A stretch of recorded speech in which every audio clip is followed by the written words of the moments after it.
Sarışının adı var. Sarışının adı var. Vous étiez pas Moukale en Talia, Aliane. J'ai un bel comme ça.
Bonjour à tous, j'espère que vous allez bien, nouvelle journée, nouvelle aventure.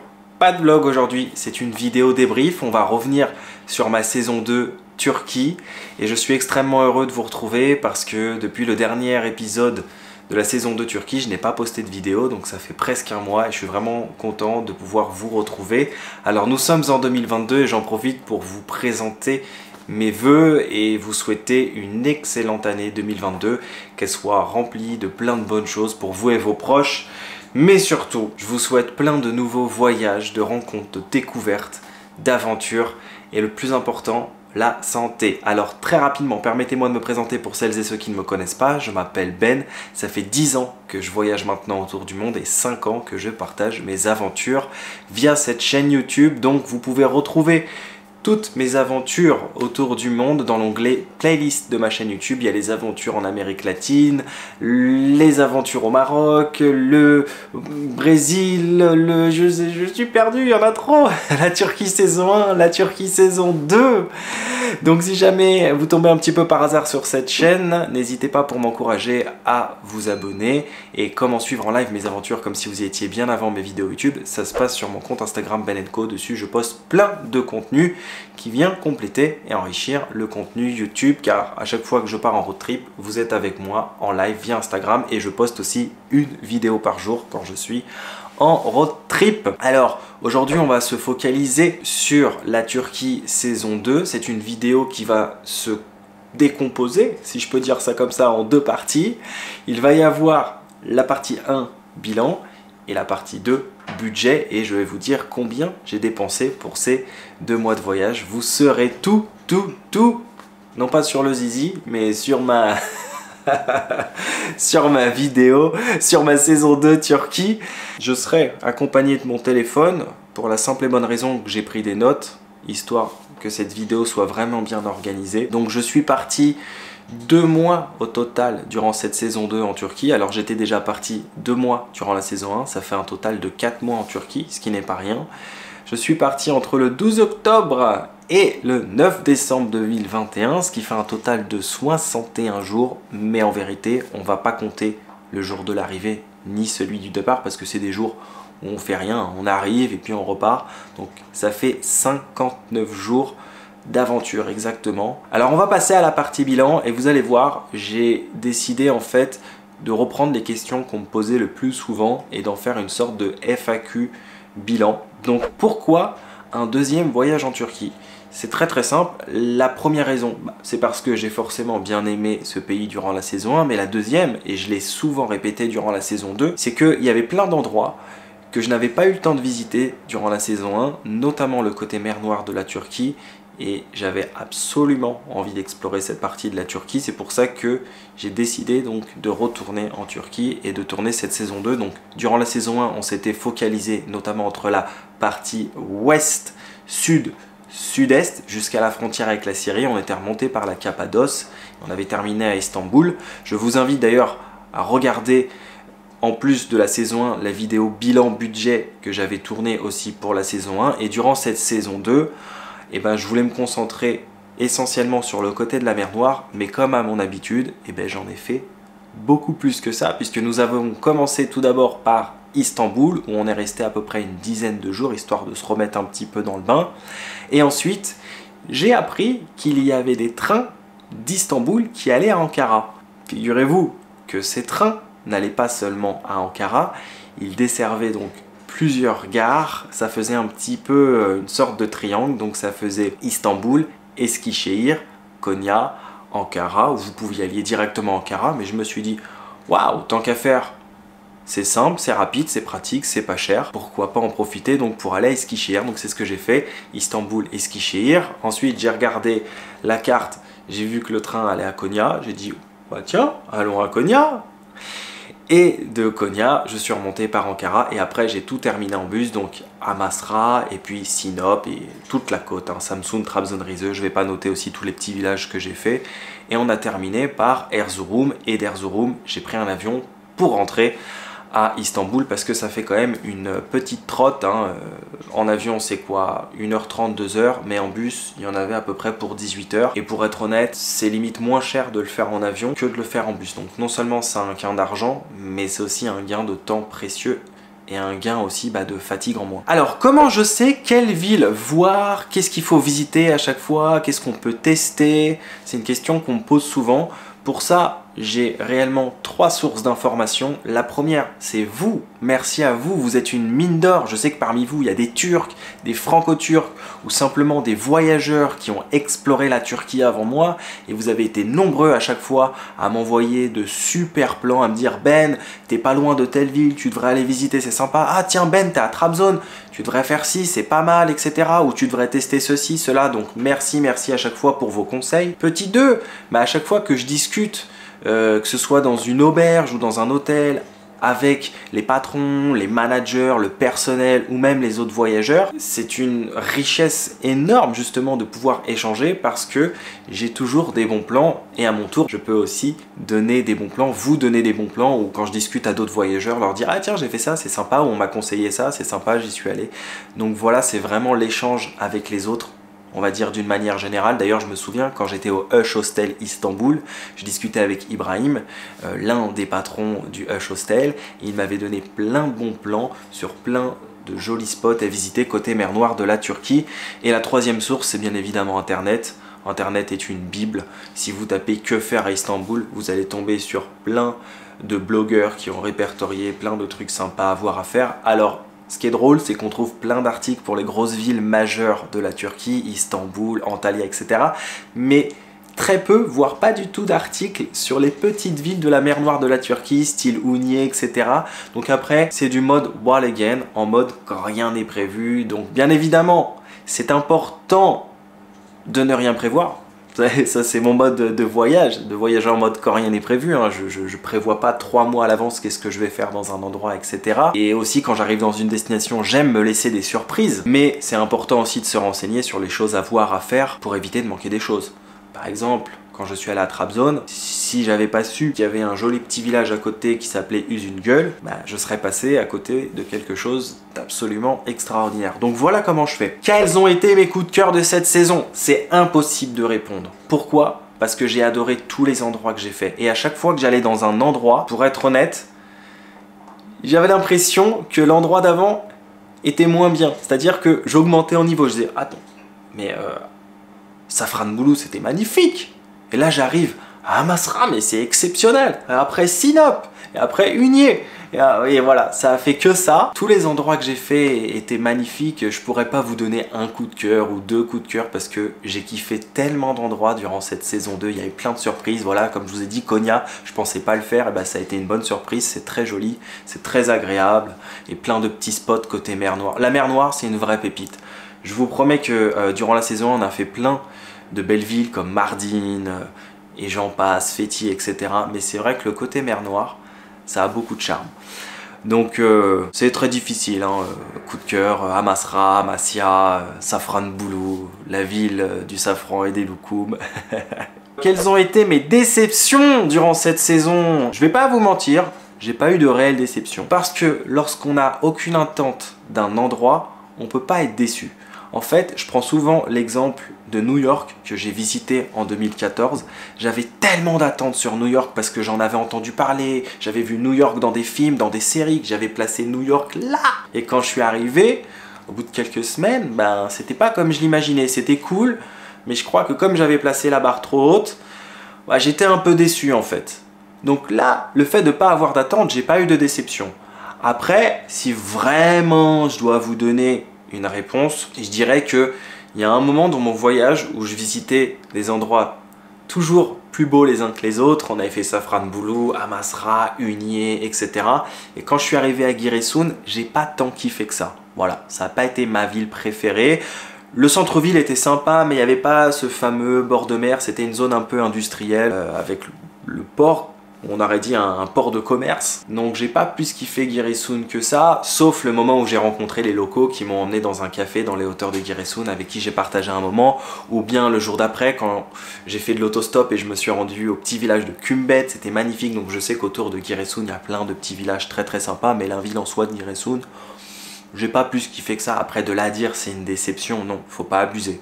On va dire que j'ai monté de spot et après je suis un peu redescendu. Ah si, j'ai eu une déception, c'est vrai.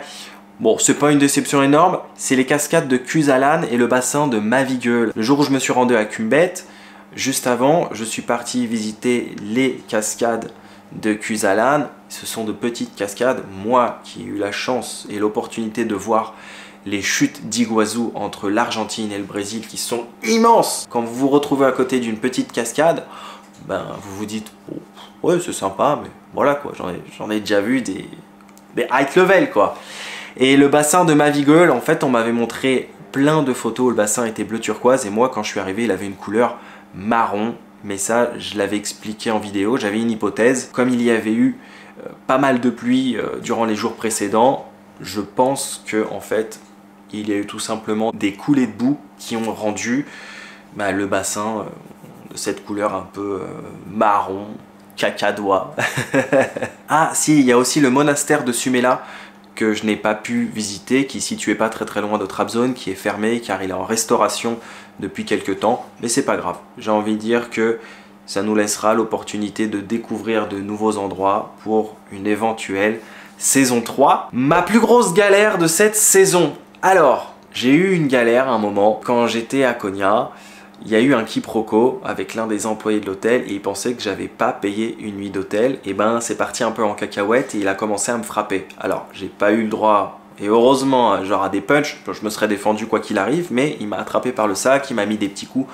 Enfin bref, je réserverai cette histoire pour une prochaine vidéo où je vous expliquerai plus en détail ce qui s'est passé. Alors ceux qui me suivent sur Instagram sont au courant, j'avais tout détaillé, mais je prendrai mon temps pour l'expliquer en vidéo tranquillement. Et quand je suis tombé malade à Samsun aussi, ça n'a pas été très drôle. J'avais une sorte de petite gastro, donc bon, ça fait partie du jeu. Ça m'a permis de me reposer, il faut savoir relativiser. Donc pendant 2 jours, je me suis reposé tranquille et j'ai ménagé mon estomac pour pouvoir tout grappiller durant les jours suivants.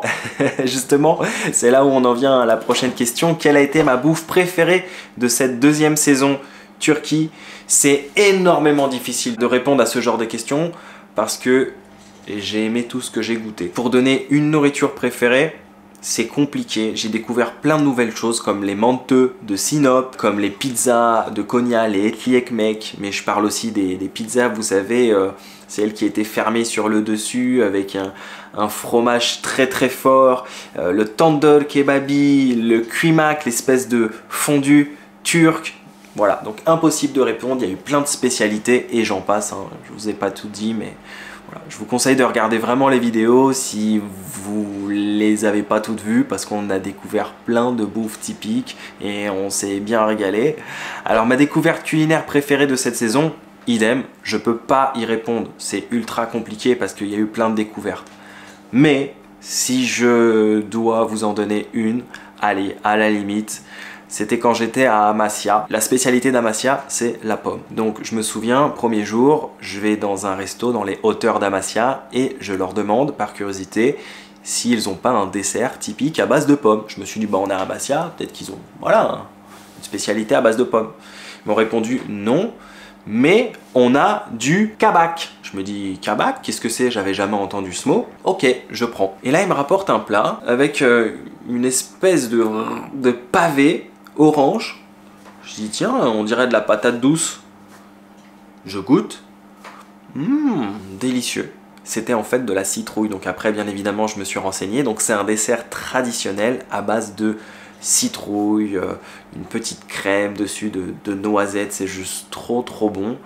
Et ça a été ma petite découverte parce que c'est quelque chose que je n'avais pas vu durant la saison 1 car c'est un dessert qui est servi que pendant cette période de l'année, donc pendant les saisons un peu plus fraîches, à partir de l'automne, puis l'hiver, etc. Et il y a des choses que j'ai découvert justement en me rendant en Turquie dans une saison un peu plus fraîche, des choses que j'avais pas pu découvrir durant la saison 1 parce qu'on y était entre mai et juillet, donc il faisait beaucoup plus chaud, comme par exemple le salep. C'est une boisson qui est servie là pendant ces périodes. Les rencontres les plus marquantes de cette saison. Pareil, à chaque fois c'est des questions qui sont vraiment très difficiles parce que j'ai rencontré plein de gens formidables sur ma route. Dans chaque ville où j'ai été, j'ai fait que des super rencontres. Alors ça a commencé au début, au hostel, donc j'ai rencontré des voyageurs du monde entier, mais aussi les patrons, Ibrahim et Iker, qui étaient adorables, personnels aussi. Et puis ensuite, dans chaque ville où j'ai été, quand je me suis rendu à Eskişehir, j'ai rencontré des franco-turcs. Et puis ensuite, j'ai été à Konya, j'avais rencontré Ali, si vous vous souvenez, qui m'avait montré la ville, avec qui j'avais discuté, on avait pris un thé. Et puis ensuite, quand je suis allé à Ankara, j'ai fait la rencontre de Tatiana, une abonnée qui m'a présenté la ville d'Ankara, avec qui on a vécu 2 jours vraiment très sympa. On était partis notamment ensemble à Ahmet Kebir, le mémorial de Mustafa Atatürk. Et puis voilà, partout où j'ai été, j'ai fait des rencontres superbes. À Amasra, une dame qui m'invite à boire le café, je me souviens, elle était en train de faire quelque chose à la fenêtre. On parle, ah ouais, ça, t'es français? Ouais, ok, vas-y, tu veux prendre un café? Allez, vas-y. Donc ça a été que ça. À Sinop aussi, j'avais bien rigolé avec le monsieur qui comprenait pas en fait que Google Traduction n'était pas une dame, c'était juste le téléphone qui parlait. Il me disait, mais qui est cette dame? Il était vraiment adorable, trop mignon, quoi, vraiment drôle. Il comprenait pas en fait que c'était Google Traduction. Qui est cette dame? C'est Google Traduction. Ah, j'adore, vous êtes unique, monsieur. C'est une application pour traduire. Il y avait aussi le chanteur, là, les 2 personnes qui m'avaient pris en autostop et je me retrouve avec un chanteur. J'étais éclaté de rire. I see no reason for you to cry. Que des bons moments, des moments marquants et ça a été comme ça pendant tout le voyage jusqu'à Rize où je me suis retrouvé avec le cousin de la femme d'un abonné qui je fais coucou au passage, donc Emre, qui était vraiment très gentil, voilà. Donc plein de belles rencontres. Il n'y en a pas une qui m'a marqué plus que d'autres, elles étaient toutes extraordinaires. Le plus bel hôtel que j'ai fait durant cette saison. Alors moi, vous savez, je suis quelqu'un qui voyage d'une manière très simple. Je voyage pas pour être en hôtel 5 étoiles, j'en ai strictement rien à faire. Le but, c'est la découverte avant tout. Mais c'est vrai que en Turquie, pour un budget entre 5 et 15 €, on peut s'offrir franchement de très beaux hôtels parfois. Alors je me souviens qu'à Eskişehir, j'étais allé à l'hôtel Vendôme pour 15 € qui était vraiment nickel. J'avais une belle chambre, la déco était magnifique, le petit déj était parfait. Ensuite je suis allé à Samsun, j'avais trouvé un très bel hôtel par pur hasard, un hôtel 4 étoiles. Mais je crois que le top du top, la crème de la crème, c'était le bungalow, pas très loin d'Ayder, donc dans la région de Rize, dans les montagnes. Waouh, mes yeux, c'était des cœurs, j'étais comme ça le matin, avec la vue. Voilà, donc je tiens aussi à remercier Mustafa et sa femme, c'était une surprise d'un abonné quand Emre m'avait déposé dans cet endroit et j'avais surkiffé. À moi à la base, je comptais prendre un bungalow et c'était ma petite surprise de fin de journée et je me souviens, j'étais sur le cul quoi, donc c'était ouf. Bah voilà, la partie 1 est terminée, on va entamer la partie 2, c'est-à-dire le budget. Alors combien m'a coûté au total ce 2e voyage en Turquie entre l'avion aller-retour, entre aussi l'avion Erzurum Istanbul, les différents transports que j'ai utilisés, le train, les bus, les activités, les hébergements, la bouffe et ce que je vais appeler les petites dépenses plaisir. C'est pas quelque chose que je peux compter réellement dans la bouffe, vous savez, c'est tous les petits plaisirs. C'est pas un besoin vital hein, pour se nourrir, c'est vraiment, voilà, j'achète un petit gâteau, ou je bois un petit thé, ou des petits loukoums, voilà. C'est les petits plaisirs, on va dire. Petits plaisirs de la vie, du voyage. L'abonnement téléphonique aussi, parce que oui, j'ai rechargé plusieurs fois ma 4G pour pouvoir uploader les vidéos quand c'était nécessaire, car des fois, les Wi-Fi n'étaient pas toujours très bons, donc j'avais besoin de 4G pour uploader mes vidéos, et donc j'ai rechargé 3 fois, si je dis pas de bêtises. Et j'ai dû racheter aussi une puce, parce que ma puce de la saison 1 ne marchait plus, donc quand je suis arrivé à Istanbul, j'ai racheté une puce. Donc le billet d'avion aller Paris-Istanbul, opéré par Turkish Airlines, qui m'a coûté exactement 41,20 €. Alors à la base, c'est un billet qui coûtait 61,20 €, mais je l'ai réservé avec la plateforme Opodo. Et en fait, j'avais eu quelques petits soucis quelques mois auparavant avec Opodo, donc il m'avait offert un petit coupon de 20 € sur mon prochain achat. Je l'ai utilisé, ce qui veut dire que j'ai gagné 20 € sur le prix du billet d'avion, donc au lieu de 61, je l'ai eu à 41. Ensuite, le vol Erzurum-Paris, parce que oui, hein, j'ai pas pris de billet retour. En général, 99,9% du temps, je prends pas de billet retour parce que je ne sais pas quand est-ce que je vais rentrer et j'ai pas envie de me prendre la tête avec ça. Moi, j'aime voyager tranquillement, faire ce qu'on appelle du slow travel, de prendre mon temps et je rentre quand je sens que je suis fatigué ou quand je sens que j'ai fait le tour de ce que je voulais faire, de ce que je voulais voir, tout simplement, ou s'il y a vraiment un impératif. Mais sinon, c'est en mode tranquillo. Donc Erzurum Paris, Erzurum Istanbul, pardon, je suis pas rentré direct d'Erzurum. Erzurum Istanbul, ça m'a coûté 28 € et je vous ai dit, ça m'a pris 1h30, 2h. Et il faut savoir que ça coûte des fois moins cher, voire le même prix de prendre l'avion en interne que le bus. Alors, je vous conseille pas de prendre l'avion pour des petites distances, c'est ridicule. Vous n'allez pas faire Istanbul-Izmir en avion, c'est pas très loin en bus, voilà. Donc il y a le côté pratique des bus qui desservent toutes les villes, mais il y a aussi le côté écologique de ne pas prendre tout le temps l'avion. Donc tout se fait très bien en bus, en train. Il faut vraiment que ce soit très loin, où vous ayez un impératif. Donc je ne vous encourage pas tout le temps à prendre l'avion, mais il faut savoir que l'avantage c'est qu'en interne, ça coûte pas très cher. Donc là, au lieu de me taper 18 heures de bus, ce qui est quand même très loin pour rentrer à Istanbul, et l'avion, boum, direct pour 28 €. Ensuite, le retour Istanbul-Paris, là encore une fois, j'ai rusé en fait. Ça m'a pas coûté 80 €, parce que le prix était à 80 €, moi je l'ai eu à 60 €, opéré par Pegasus Airlines. Alors j'ai rusé, mais vous savez, quand rien n'est prévu, tout peut arriver, et surtout qui tente rien à rien. J'ai retenté le coupon que j'avais utilisé 2 mois auparavant pour réserver mon billet aller. Je me suis dit, on teste, on n'a rien à perdre. J'ai rentré le code et boum, j'ai encore eu une réduction de 20 €, ça a marché. Je sais pas comment, pourquoi, alors que j'avais déjà utilisé ce coupon 2 mois auparavant, mais bon, j'ai envie de dire, tant mieux après tout. Concernant les restos, les bus, les hôtels et tout le reste, je vais pas vous mentir, je suis pas là à compter chaque frais que j'ai à chaque fois, à tout noter, non, pas du tout, puis c'est inutile et ça prendrait un temps monstre. Je fais attention, je me fais plaisir quand j'ai envie de me faire plaisir, je voyage d'une manière très simple. Le but c'est de faire des voyages que tout le monde peut faire, des voyages accessibles. Vous voyez les voyages que je fais, une petite street food, un petit hôtel à 7-8 €, c'est des voyages que vous pouvez, en tout cas la plupart d'entre vous peuvent s'offrir. Donc c'est comme je vous ai dit, le but c'est pas de voyager dans le luxe, on s'en fout, le but c'est vraiment la découverte.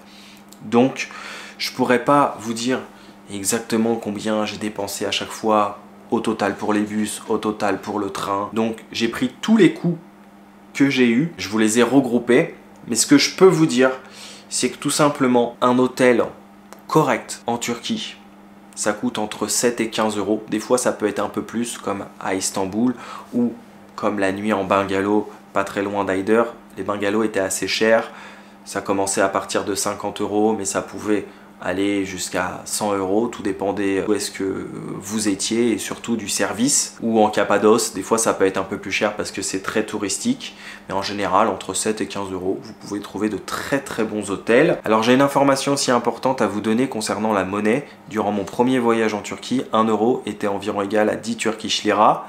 Quand je suis revenu pour cette deuxième saison, 1 € était environ égal à 11 Turkish lira, et au moment où j'ai quitté la Turquie, mi-décembre, 1 € était environ égal à 18 Turkish lira, ce qui est énorme. Alors c'est sûr que pour moi forcément ça arrange mes affaires, pour les Turcs pas trop, donc la monnaie arrêtait pas de faire des zigs et des zags pendant ce deuxième voyage, hein, qu'on était à 13, puis on était à 14, puis ça montait à 15, puis on redescendait à 12, donc voilà. Concernant la nourriture, alors pour les street food et les petits restos que j'ai fait, je vais vous donner une fourchette, ça coûte grosso modo entre 5 et 8 €. Et quand vous allez dans des petits restos, franchement, vous pouvez vous en tirer pour 6 € avec plat, dessert, boisson, ce qui est vraiment pas cher.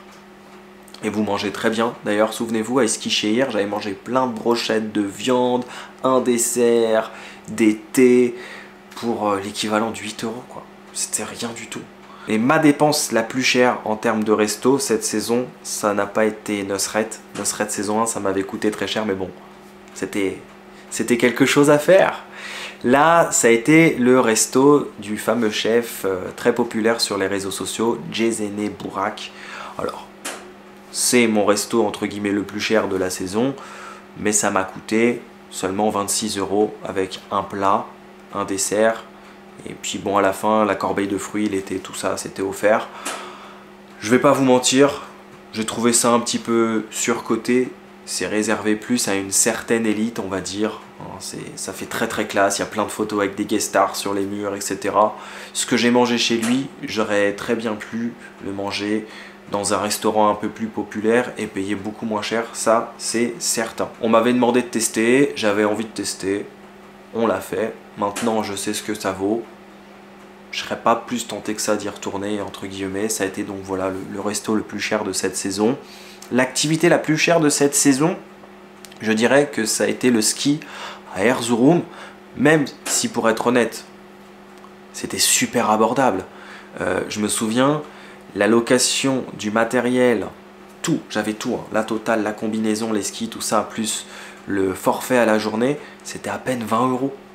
Et moi, en sachant que je ne sais pas très bien skier, j'ai pris 1 heure avec un professeur. Donc je me souviens, la totale avec le taxi qui t'emmène, qui te ramène, parce qu'il n'y a pas de bus qui allait à la station de ski au départ d'Erzurum.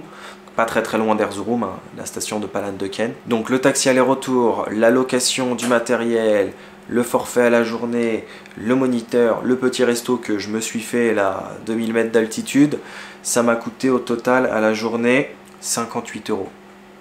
C'est vraiment pas cher et on avait passé une excellente journée de ski. J'ai également fait du tir à Samsun pour ceux qui s'en souviennent, mais ça n'a pas été l'activité la plus chère. Ça m'avait coûté aux alentours de 10 €.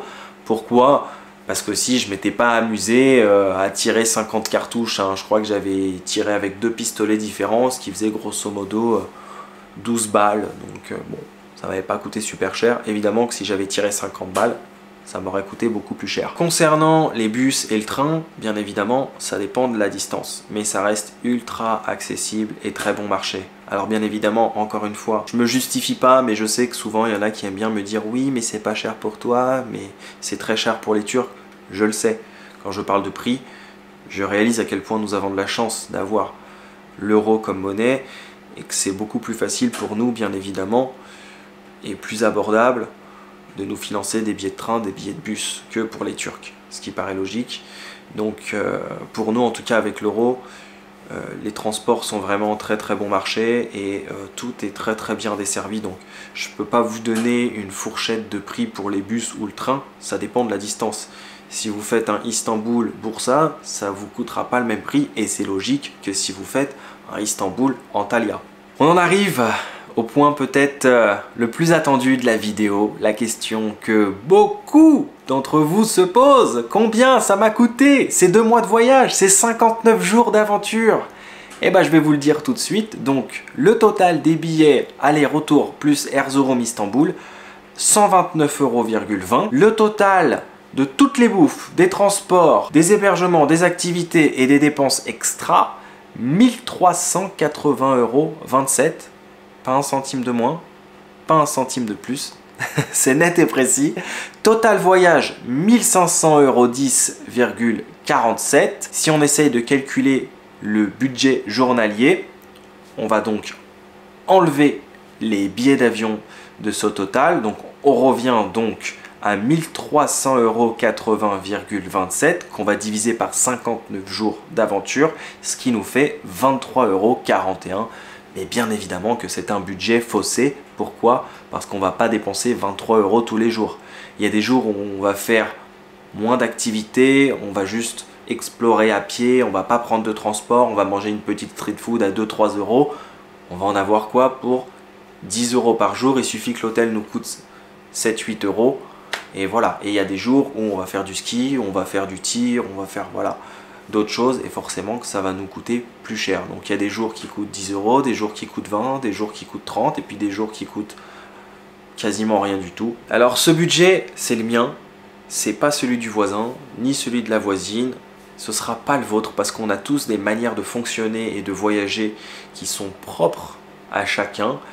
Donc moi, vous le savez, je voyage de manière très simple. Mais voilà, il y a des personnes qui voyagent en famille, ça va forcément leur coûter plus cher. Il y aura peut-être des dépenses que moi je n'ai pas, que eux auront.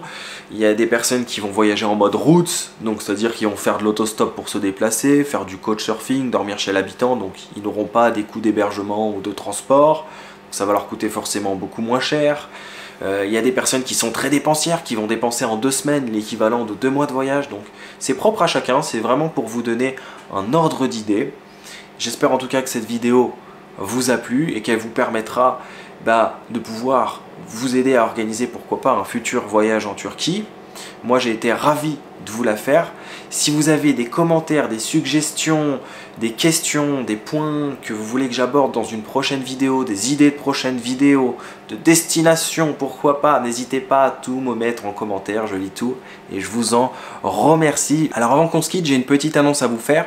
Sachez que si vous souhaitez vous rendre en Turquie durant les prochains jours, les prochains mois, voire les prochaines semaines, mais que vous ne savez pas comment vous y prendre concernant l'organisation de votre futur voyage, vous avez plein de questions mais personne pour vous répondre, vous avez beau retourner internet, vous ne trouvez pas les réponses, j'organise d'ici une dizaine de jours une masterclass. Donc c'est quoi une masterclass? C'est un cours en live où justement je vais pouvoir vous aider concernant l'organisation de votre futur voyage en Turquie. Je vais vous partager tous mes trucs et astuces, tout ce que j'ai appris durant ces 4 mois de voyage en Turquie pour vous faire gagner du temps, de l'argent. Alors cette masterclass, donc comme je vous ai dit, elle aura lieu d'ici une dizaine de jours, aux alentours du 23 janvier, mais rien n'est sûr encore pour la date. Donc si vous êtes intéressé, parce qu'elle sera limitée à un nombre de personnes, voilà, on sera en petit comité vraiment de 10 personnes maximum, je vous conseille vraiment de vous inscrire dans le lien que je vous ai mis en barre de description. Vous avez juste à mettre votre prénom et votre email et moi je vous recontacte d'ici 2-3 jours pour vous donner la date exacte